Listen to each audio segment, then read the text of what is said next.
আসসালামু আলাইকুম। আমাদের গাজীপুর জেলার অন্যতম একটি সুন্দর রাস্তা বলা যায়, যা সাম্প্রতিক সময়ে অনেক বেশি আলোচিত এবং সমালোচিত হয়ে গেছে বলা যায়। সৌন্দর্যের দিক দিয়ে অনেক আলোচিত, এক কথায় বলা যায়। এই রাস্তাটি তুরাগ নদীর কূল ঘেঁষে তৈরি হওয়াতে এবং অত্যন্ত সুন্দর পরিপাটি একটি রাস্তা হওয়াতে এটা সকলের কাছেই অত্যন্ত সুপরিচিত এবং জনপ্রিয় হিসেবে সমাদৃত হয়েছে, এক কথায় বলা যায়। যেহেতু আগে কাশিমপুর নামাবাজার থেকে ধনজয়খালী যেতে অনেকটা দুর্ভোগ পোহাতে হতো এবং খুব ভালো মতো যাওয়া যেত না বলা যায়। যেহেতু রাস্তাটি আগে অনেকটা সরু ছিল এবং ভাঙা এবড়ো থেবড়ো এবং অনেক জায়গাতে বলা যায় যে হেঁটে চলাটাই অনেকটা দুরূহ একটি ব্যাপার ছিল। তবে এই রাস্তাটির সংস্কার এবং প্রশস্তকরণের ফলে অত্যন্ত সুন্দর একটি রাস্তা হিসেবে বলা যায় যে তৈরি হয়েছে। রাস্তার একপাশে পথচারীদের চলাচলের জন্য একটি ওয়াকওয়ে নির্মাণ করা হয়েছে এবং যে বর্ধিতকরণ অংশে সহজেই যেন যানবাহন চলাচল করতে পারে, যার জন্য কার্পেটিংয়ের মাধ্যমে পুরো রাস্তাটি তৈরি করা হয়েছে বলা যায়। তো এই রাস্তাটি বলা যায় যে বহুদিন ধরেই ধনজয়খালী কাশিমপুরবাসী উভয়ের জন্যই একটা প্রাণের দাবি ছিল।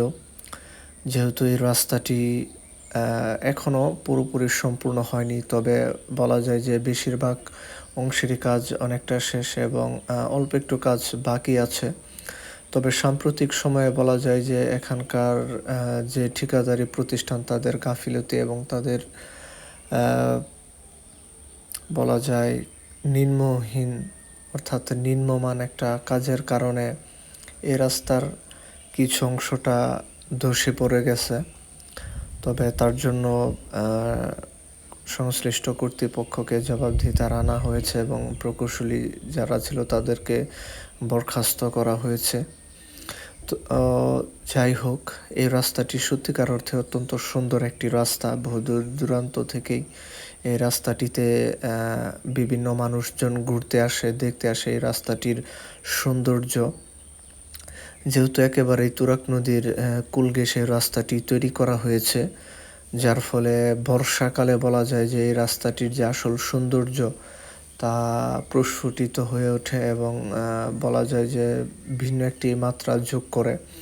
তখন শুধু এই রাস্তার এই পূর্ব পাশটাতে প্রচুর পরিমাণে পানি থাকে, অনেকটা বলা যায় যে রাস্তা সুই সুই এরকম একটি অবস্থা।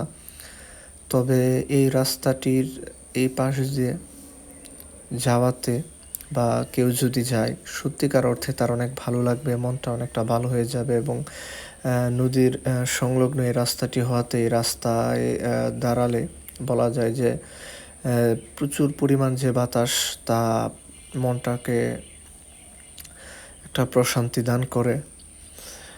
বিশেষ করে বিকেলবেলায় রাস্তাটিতে প্রচুর পরিমাণ লোকজন থাকে। তো এখন দুপুর হওয়াতে খুব একটা লোকজন এখানে নেই। তবে এই রাস্তাটি দিয়ে হাঁটলে বা ধনজয়খালীর গ্রামের দিকে যাওয়ার পথে বিভিন্ন ঘরবাড়ি পড়ে। তো সেখানকার মানুষের জীবনযাত্রার একটা ছাপ বলা যায় যে অবলোকন করা যায়। তো এই রাস্তাটি সত্যিকার অর্থেই ধনজয়খালীবাসীর জন্য এটা একটা অন্যরকম একটা আনন্দের কথা। যেহেতু আগে তারা খুব কষ্ট করে তারা কাশিমপুর আসতো, দেখা গেছে যে বর্ষাকালে তারা বেশিরভাগ সময় নৌকা দিয়ে যোগাযোগ করতো এবং বর্ষা চলে গেলে দেখা যাচ্ছে যে মোটর সাইকেলের মাধ্যমে তারা যাতায়াত করতো। তো এই রাস্তাটি কার্পেটিং করার ফলে দেখা যাচ্ছে যে অটো, রিক্সা বা অন্যান্য যে কোনো যানবাহনের মাধ্যমে সহজেই তারা তাদের জায়গাতে পৌঁছাতে পারে। তো এই রাস্তাটি সত্যি খুবই সুন্দর এবং ক্লিন একটি রাস্তা। বলা যায় যে এই রাস্তাটি সত্যিকার অর্থে অসাধারণ একটি রাস্তা। তো যে কেউ আসলে এই রাস্তাটিতে তার মন ভালো হয়ে যেতে বাধ্য বলা যায়।